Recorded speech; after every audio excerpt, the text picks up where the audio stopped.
Hi there, listener, and welcome to the third in our series of special equipment podcasts. We started off in episode number 1 covering the best skis of winter 2024. Number 2 was the best ski boots. And today we're going to be looking at the best ski jackets. I am joined by Al Morgan, the equipment correspondent for Fall Line and Telegraph Ski. Hi, Al. How are you? Iain, I'm great, thank you. Well, a lot of people are already out in the Alps, but I know that most people probably still haven't had their trip yet, so this will still be very useful to them. Before I go on, I'd like to put a shout out for Ellis Brigham.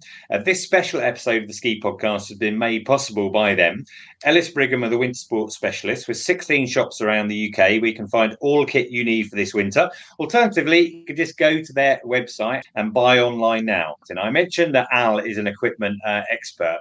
One question I wanted to ask you before we go on to look at the different best options for jackets and some of the terminology around it is, how have you got about testing these jackets? Because I know you go on the ski test and you can put on different skis and you ski down different slopes and try the different boots. How does it work with the jackets? Well, there's quite a few clothing brands are out at the ski test as well. So I get to ski in this gear then, and then I work with the various manufacturers, brands and retailers to test products throughout the season. I even do it throughout the summer.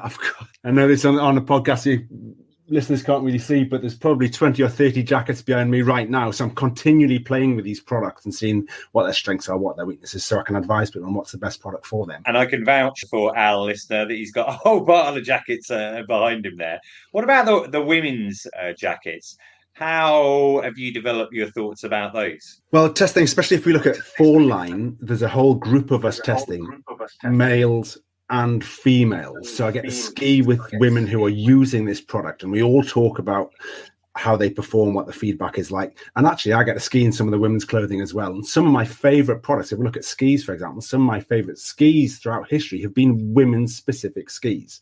So I do have to try some very small clothing, some very small ski boots on, and see how they perform as well. That's kind of interesting. Now, what we've been doing in these episodes is we've been starting off by looking at a little bit of the jargon around the different items. You know, I know there's a lot in the world of jackets. Shall we start off with waterproofing? What does, if a jacket is claiming to be waterproof, what does that really mean? Yeah, I love this subject. And there is essentially no technical jacket that is waterproof. You know, if you think of a pair of Marigold washing up gloves or Wellington boots, they're waterproof, but they are not breathable. So if you go skiing for 8 hours in that, there's going to be so much moisture buildup on the inside, it'd be really uncomfortable.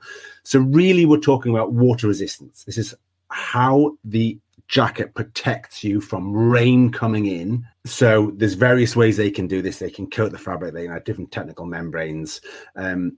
But also, when we're exercising, we produce moisture. You know, we get hot, we get clammy, we sweat, and that has to be allowed to escape. So breathability is super important as well. So there's 2 ways: water coming in, and then moisture vapor getting away from our body. And the jacket has to allow both passages. And I think most people now, you know, with modern jackets understand about breathability.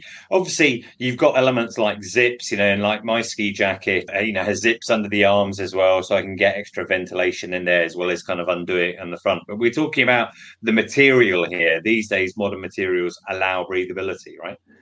Absolutely. So water itself, water droplets are relatively large. Water vapor is really small. So if you can create a garment that has the right size holes in it, the water from the outside doesn't really get through, and the moisture from the inside can get pushed out by that concentration gradient.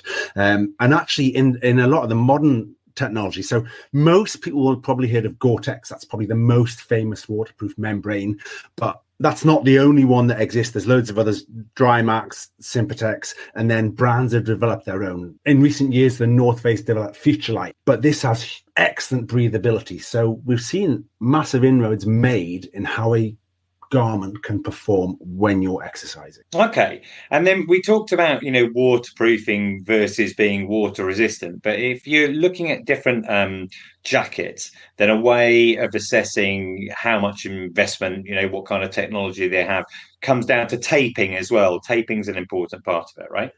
Absolutely. So a jacket is not just one piece of fabric. The arms are different shapes all through the shoulders, and these panels have to be sewn together. Every time the needle goes through the fabric, it creates a hole, quite a big hole, that water can get through. So to stop the rain and moisture getting from the outside to the inside, they tape the back of the seam. So this is also called seam sealing. And you may just have tape on the back of the seams on the shoulder or down the arms, and that's known as critically sealed or critically taped. Or you may have all seams taped, so that's fully seam sealed or fully taped, and that tends to be the upper end in terms of price and performance, whereas critically taped may just be a lower price point. Or if you've got something like a really warm down jacket with lots of seams, if you put lots of tape in there because it's not breathable, really limit the performance of the jacket, so that may not be fully taped. Okay, excellent. So that's something else to look out for. Something else that often crops up in the description of jackets is when they talk about them being either 3-layer or 2-layer. Do you want to try and explain, what that means? Because we're not talking about like wearing something on the outside and then wearing a fleece like underneath. And it's one of those terms that is not very intuitive to understand. So you would look at a jacket and think, okay, well, so let's think of a normal raincoat. Yeah, it's what feels like one layer of fabric. And often people will call this a shell. But actually what's going on there is there's a tough outside to protect the waterproof membrane that's bonded to it, because waterproof membranes are delicate. And then on the inside, to protect the waterproof membrane on the other side, is another layer stuck to it. So there are 3 layers stuck together. And you get the same construction in ski jackets. So a technical skiing shell, you might use it for free ride skiing or ski touring. That is 3-layer. And then if there are only 2 layers bonded together, so the waterproof membrane and an outside protective membrane, that's called 2-layer. So most insulated ski jackets, where they have some sort of wadding, whether it's synthetic, natural, they are 2-layer construction because there's only 2 layers bonded, the waterproof membrane and a protective outer face fabric. 3 layers the thinnest, 2-layer is when you've got anything else on the inside. So you mentioned shell then, because another term that crops up quite often is hard shell and soft shell. Is it possible to kind of explain that, what we're talking about there? Yes. In cycling, in running, and in mountain climbing, soft shells are quite commonplace because you may be exerting yourself, but it's not raining. So you need protection from wind and things. When it comes to skiing, most ski jackets are hard shells. And what a hard shell means, it will protect you from the harshest weather that you can get. So it'll protect you from rain, wind, snow. A soft shell won't necessarily protect you from the rain, but may keep the other elements at bay. But in skiing, most outerwear pieces are what we would class as hard shells. And then you're going to combine those with different layers for your insulation and for your warmth as well. Yes, especially so if you've just got that shell jacket, what we called 3-layer a moment ago.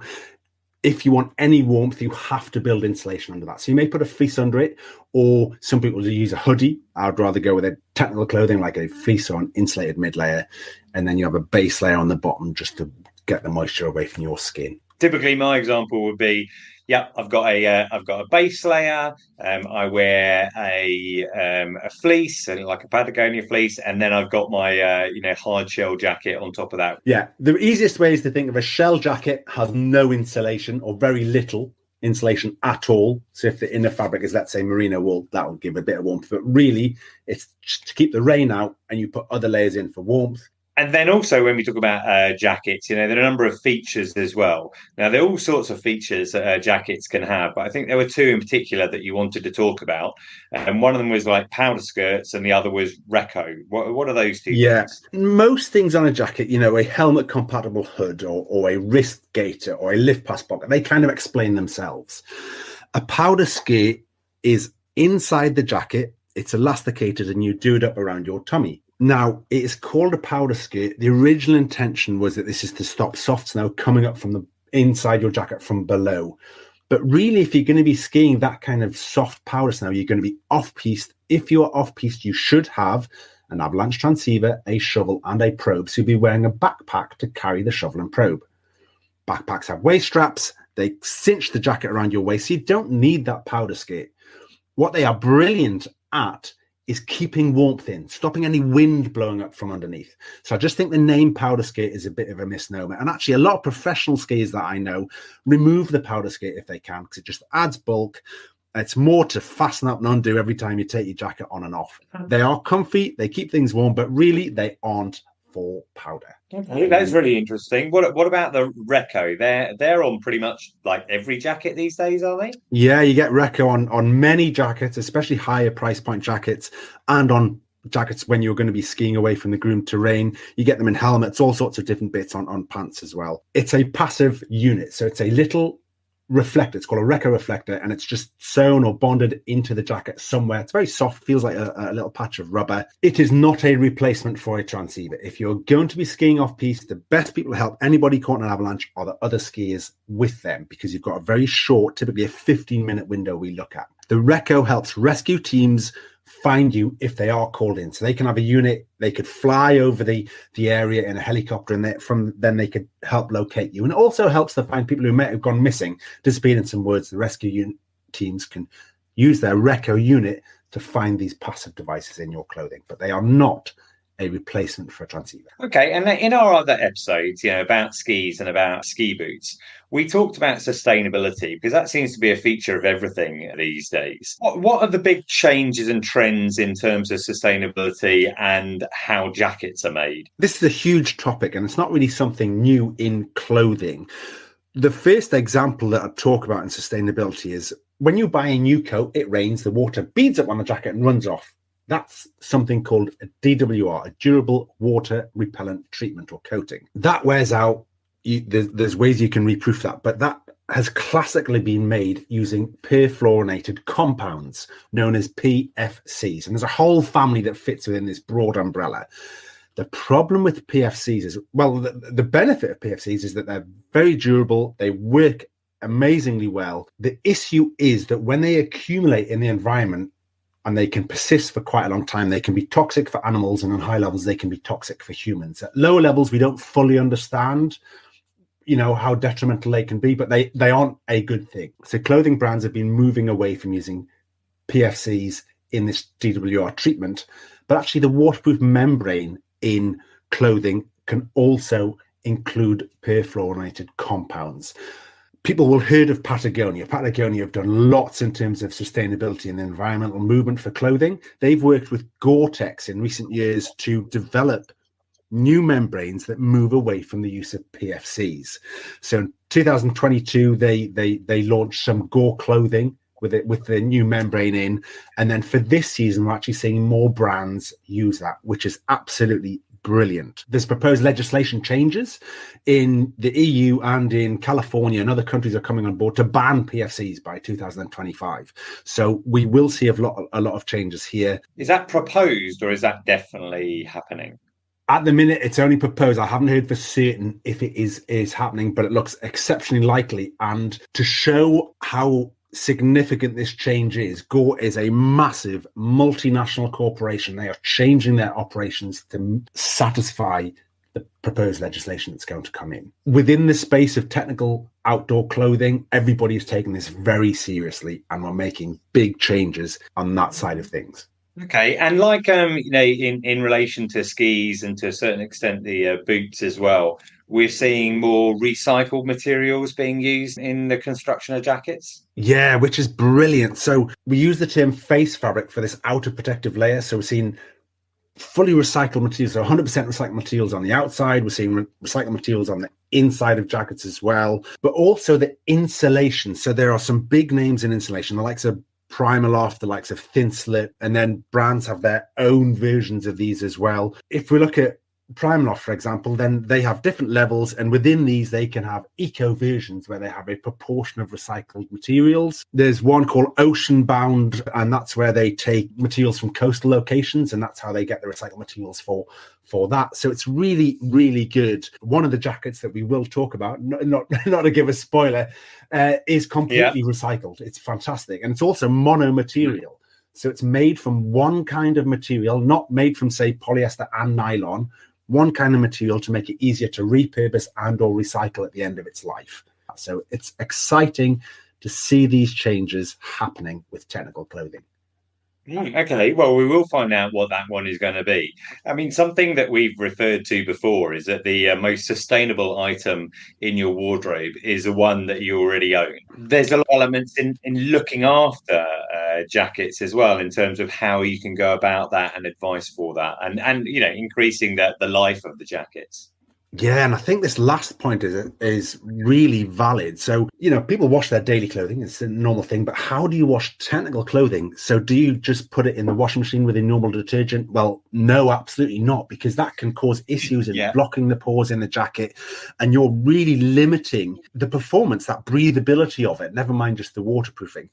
Also, that outer durable water repellent coating wears off. So you will see under rucksack straps or on shoulders and elbows that the water doesn't bead off. Maybe the water soaks into that a bit more. That's because that DWR treatment has just worn out. So to make sure that your garments perform as they should when you bought them, and to make sure they last longer, use a proper cleaner and a proper reproofer. I use Nikwax. I don't have any affiliation with them. It's a British company, but since their inception decades ago, they've always looked after the environment. It's amazing. They don't use PFCs, they haven't, and they make cleaning products for base layers, for merino wool, as well as tents and footwear and all that. But for your technical clothing, your ski jacket, they do a specialist wash and you get reproofers. And once you reproof it, it's amazing. You just watch the water hit the jacket, beads up, runs off like it was brand new, and you ensure that it keeps the breathability that it should have, and you're not damaging the product in any way. Oh, well, that is definitely really interesting, and I'll put a link to that in show notes. But let's say your jacket has come to the end of its life, or maybe you've got a younger member of your family, as I have, a teenage son who's grown quite a few sizes since the last time we went. So we need to get something, assuming we can't borrow something.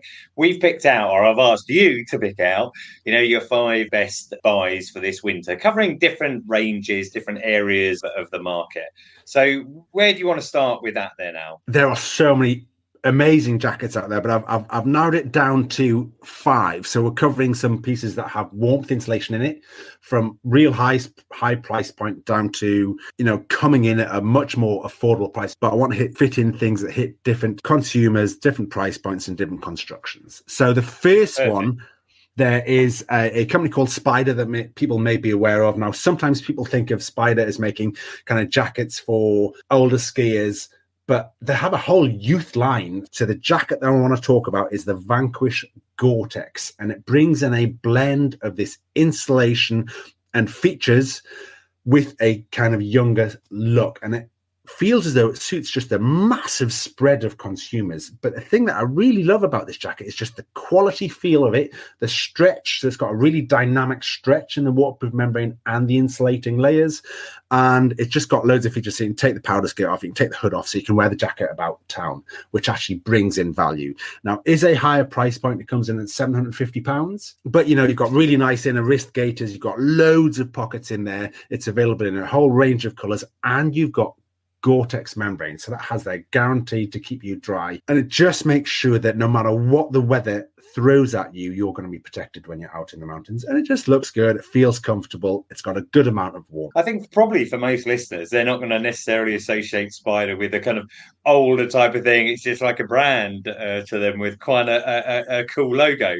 But from the sounds of it, you're saying to me maybe they're repositioning a little bit here by positioning this type of jacket. I think it's more so that in the UK, often because they're insulated pieces, so it's people who are maybe just cruising around the piste, etc., then they've worked really well for a certain generation of skier. But what people don't necessarily know about Spider is they've got this whole free ski scene going on, this whole youth and more freestyle orientated line.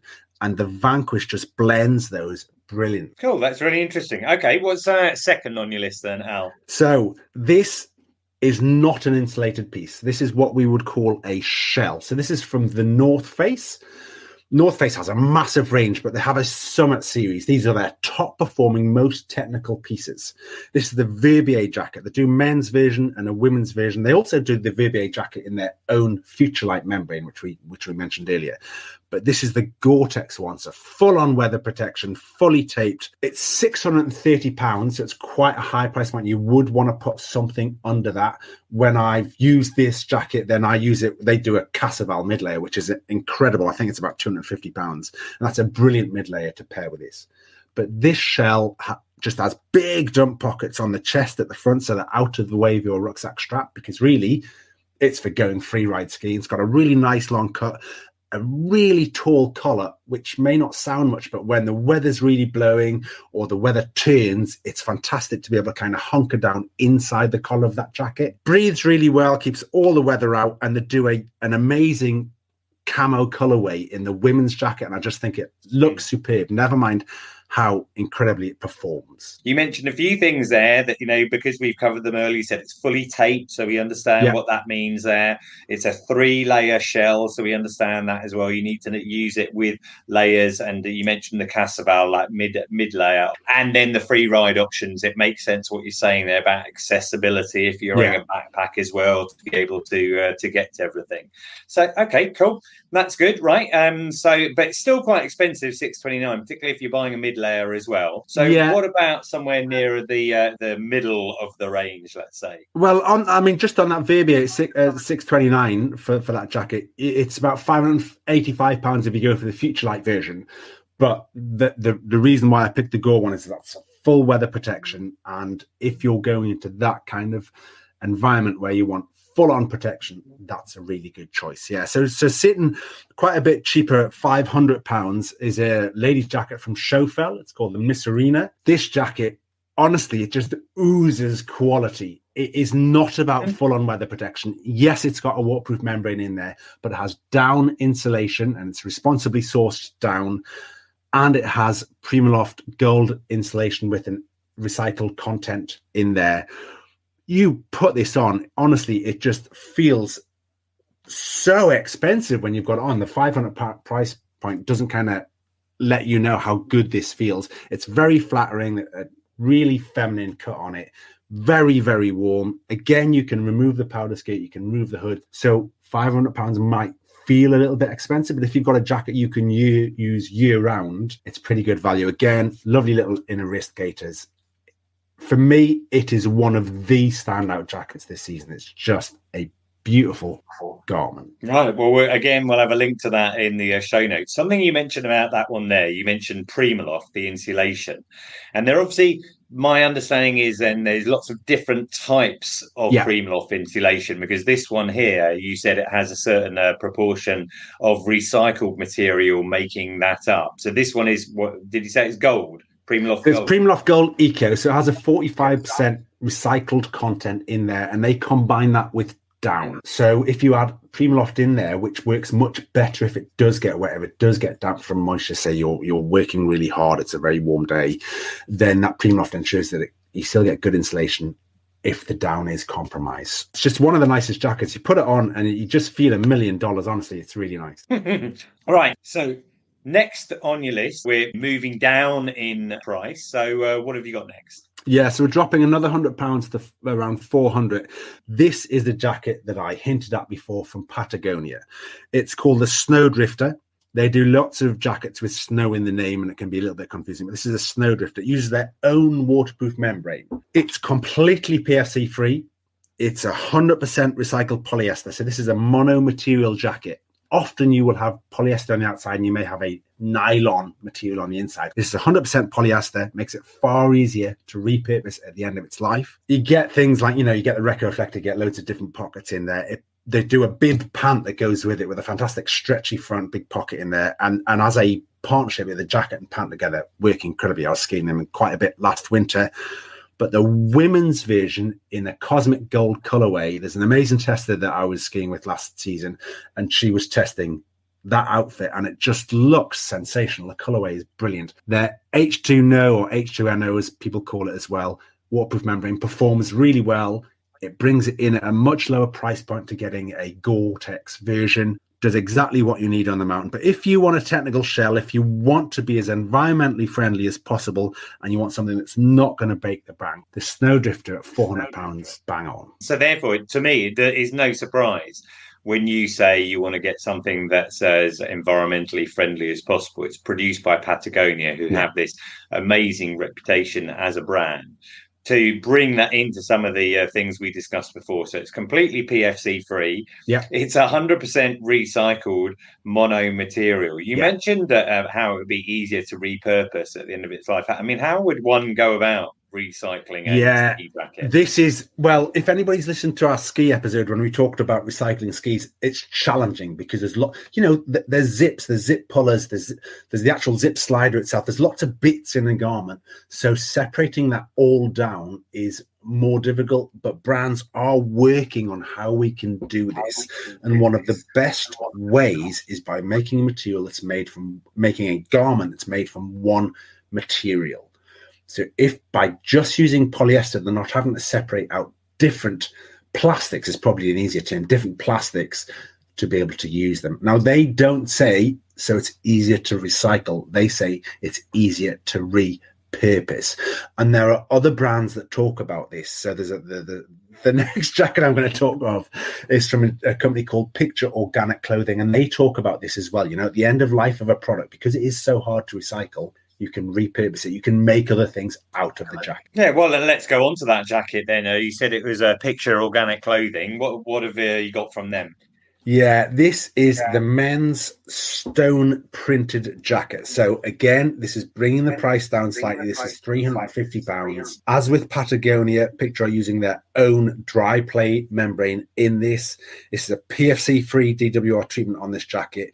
They have various terms for their products, but 100% circular. So they're talking about it being a recycled garment, and they're looking at the whole life of the product here. But Picture are bordering on obsessed in being as environmentally friendly as possible. It's brilliant. They don't just do ski clothing, they do lots of other sports.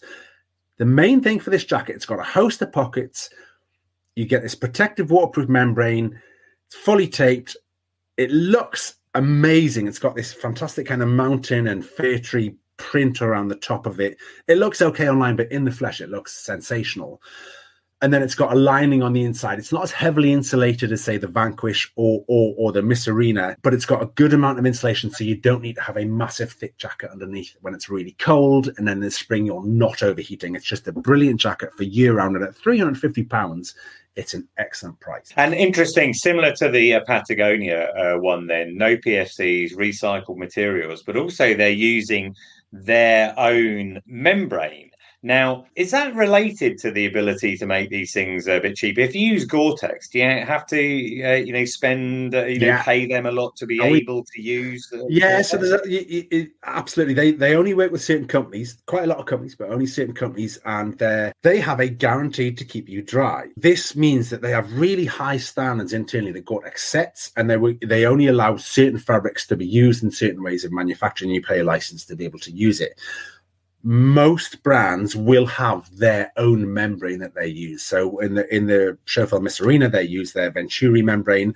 On the Patagonia, they've got their H2NO or H2NO membrane. And on this Picture one, it's a dry play, but it really does help to bring the price point down. But when we talked about waterproof and breathable, there are ways to rate this. So don't think that these waterproof membranes made by the brands aren't as good as some of the others. Looking at the ratings on them, which we're not going to go into because that's a massive subject area, but I know that they perform on a par with some main brand membranes, and they do way more than you need when you are skiing. Right. Okay. I mean, it's really interesting. When we were talking about ski boots in the previous episode, we talked about the new BOA bindings and how they add to the cost of a boot. And we're saying that, potentially then for a brand to use Gore-Tex, it's going to add a little bit to the cost because they've got to pay their licensing fees, etc. Yeah. And just you mentioned then about Picture and their very high standards. Listener, if you're interested, I do actually have a special episode where I interviewed their sustainability director, I think it was, and I'll put a link into the show notes about that one as well. Cool. Okay, that's really interesting. There's one other question I asked. I mean, you mentioned a couple of times about, the colorways and, the camo style and this and that. And we said that, when you're buying your ski boots, don't buy it because the color is going to fit your outfit. But in this stage where we talk about like the clothes that you're wearing, evidently the aesthetics of it, are going to be, important as well. You're not just going to necessarily buy something for the technical side of things. You want to know how it's going to look and as well, right? Absolutely. I don't know of anybody. I've worked in retail for years before I do what I do. I'm quite old now. And I never had anybody come in and go, oh, I want this. I don't care what it looks like, but it must have this membrane. Nobody does that. Everybody cares what it looks like. And it is really important for people. They really do care about what their outfit looks like. Do their goggles match? And people do care whether their ski boots match. But the first thing with ski boots, that is a technical piece of footwear. It has to fit before it matches your outfit. Outfits are chosen on how they look and do they perform to do what we want. For sure. And then a lot of the jackets that you've picked out, let's say those 5, they'll be available in, when you say talk about the colorways, more than one color, right? More than one. Absolutely. Yeah. All of them are available in more than one. But the men's stone printed is a specific design. So the picture one that has a specific design on that jacket. But the other 4, you can get them in various colors. And typically, if we look at the Summit Verbier jacket, you can get it in men's and women's versions, for example. Same with the Snowdrifter. Well, that is brilliant, Al. Thank you so much for sharing all of your knowledge there.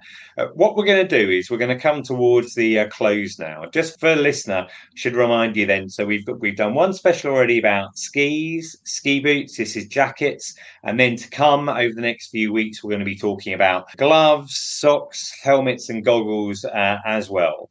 And all of these special episodes about equipment have been made possible by Ellis Brigham. They are the winter sports specialists. They've got 16 shops around the UK where you can find all the kit you need for this winter.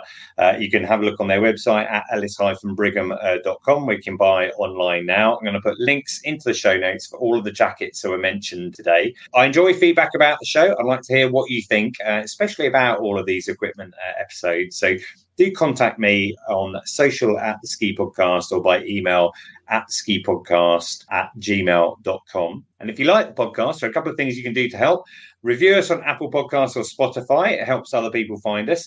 And you can subscribe so you never miss an episode. You can follow me at Skipedia and the podcast at the Ski Podcast. For now, I'd like to thank Al for joining us and for sharing his amazing knowledge of everything in this industry. I really appreciate it, Al. Thank you, Ian. Yeah, this one's been fun. Excellent.